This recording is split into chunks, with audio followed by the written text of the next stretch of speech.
Hello and welcome. My name is TyrionLanstr. Alright folks, today I'm really excited to talk about some of the castle exteriors and specifically the owned bonuses you get from them. So as people already know, if you check out any of the A, S, or SS castles, there's a attribute that you can use that is specific to that castle. There's also a collection bonus that you just immediately get, and it's universal and you have it forever and always.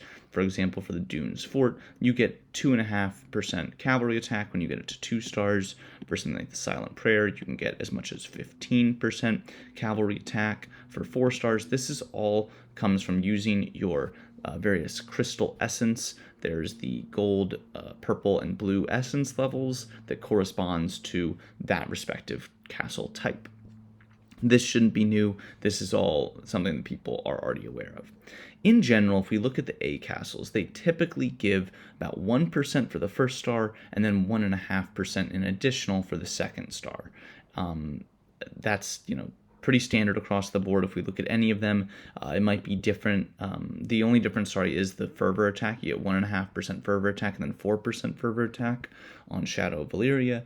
But if we look at, pretty much any of them, whether it's infantry or spears, it's all the same. 1% for the first star, 2.5% for the second star. Now, when we look at the S castles, it's a little bit different. With the S castles, there are 4 stars, and the first is 2%, then 5%, then 9%, and then 15%. So it's 2% increase, 3%, 4%, and then a 6% jump at the end. But as you would expect, the essence cost is a little bit higher. Both of them are 10 for the first star. The second star, I believe, is just 20. But as you can see, once you get up to like the 4th star, it gets up to 60. So it is much, much higher, more expensive to get that 4th star. But again, that makes sense from the perspective of you're going to get a little bit more percentage back for it. But you can kind of view the S ones as basically getting 2% for the first 10, 3% for the next 20, and then a whopping 6% for the last 60.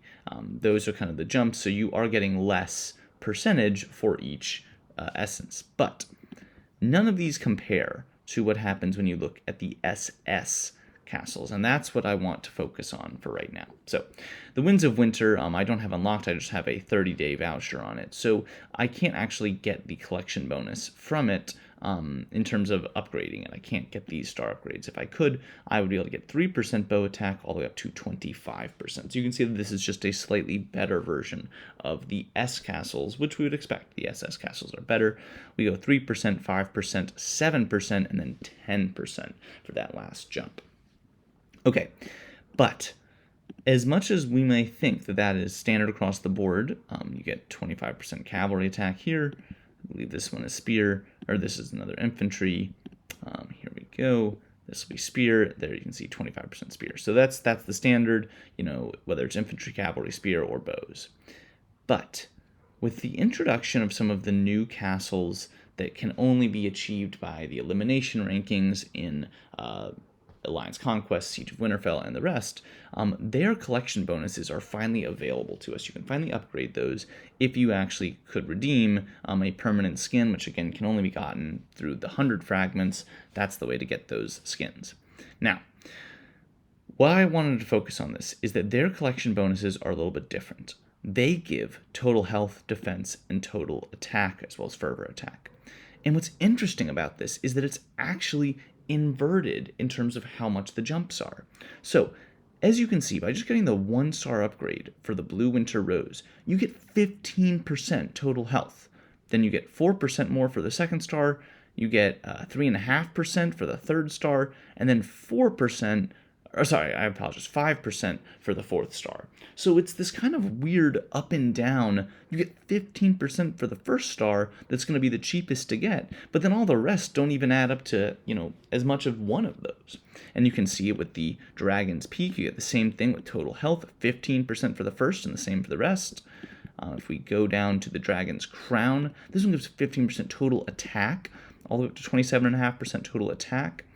The one that's kind of weird is if we look at the Song of Ice and Fire, because it already gives 15% total defense from the start, it only gives 1.5% for the first star here, and then the rest are exactly the same. So that one feels a little bit odd that you're only getting 1.5% of total defense versus the other ones are getting a full 15%. It would make more sense to me if this started at 30% and then we saw the same growth. And last but not least, of course, we have the Hall of the God of the Golden Turkey. This one is the one that gives Fervor attack, and it again jumps up to 20% for that first star, up to 35% at the end. But these are standard just 20% and then 5%, 5%, 5%. So not a lot of rhyme or reason to those. If you just look at some others, just to kind of show, these are the standard cavalry attacks, 25% cavalry attack. Silence, going to give 25% spear attack. Night King already starts with infantry attack, then it gives spear attack. So it is unique to those five, really. The Song of Ice and Fire, the Golden Turkey. Where's my Golden Turkey? Somewhere on here, I apologize. Oh, here, sorry, the Call of the Golden Bird. I call it the Golden Turkey.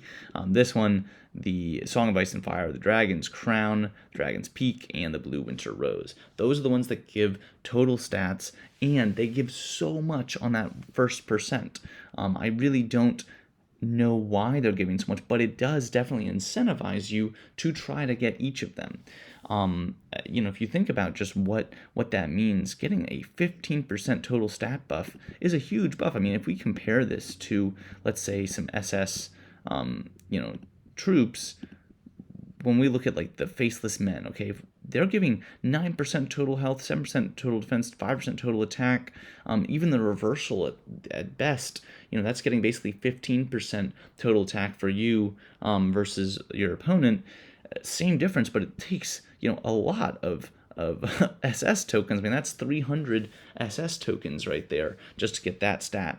Gonna take you a lot longer if you look at like the Water Dancer, the same stats, 450.